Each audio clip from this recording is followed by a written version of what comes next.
ဒီကနေ့မှာတော့မြောက်တကုံဘာထူလက်မှကြောက်ကတ်မှာရှိတဲ့3တက်ခွဲတိုက်အစ်စ်ကြီးကိုရောက်ရှိနေရပဲဖြစ်ပါတယ်။ဒါကြောင့်အိမ်တွင်းပြင်ဆင်မှုလေးကိုတွက်ကြည့်လိုက်အောင်ခင်ဗျ။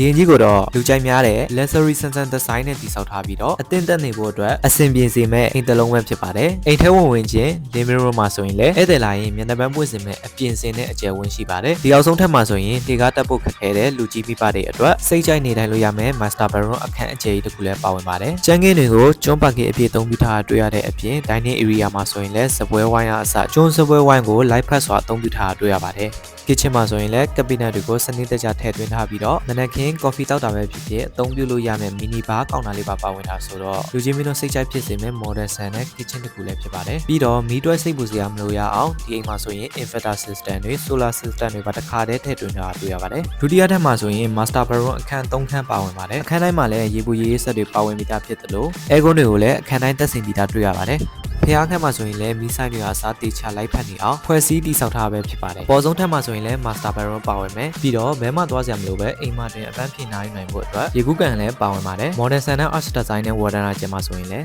ညနေခင်းမိသားစုနဲ့ AC relax လုပ်နိုင်မယ့်နေရာတစ်ခုလည်းထားရှိထားပါတယ်ခင်ဗျာ။ဒီရင်ကြီးကဆိုရင်မြောက်တကူရဲ့လက်မကြီးနဲ့အဝင်ထွက်နေပြီးတော့စိတ်ငြိမ်ရောက်ွက်မှတည်ရှိတဲ့အပြင်တင်းတက်နေခြင်းတဲ့လူတွေအတွက်ပုံမှုအဆင်ပြေစေမဲ့3ထပ်ခွဲ RC တိုက်တစ်လေးပဲဖြစ်ပါတယ်။ဒီအိမ်နဲ့ပတ်သက်ပြီးတော့အသေးစိတ်ချက်လက်ကိုသိရှိစေနေဆိုရင်တော့ကျွန်တော်ဆိုင်းခွန်တော်ကုမ္ပဏီရဲ့ဖော်ပြပါဖုန်းနံပါတ်များကိုခုပဲဆက်သွယ်လိုက်ပါခင်ဗျာ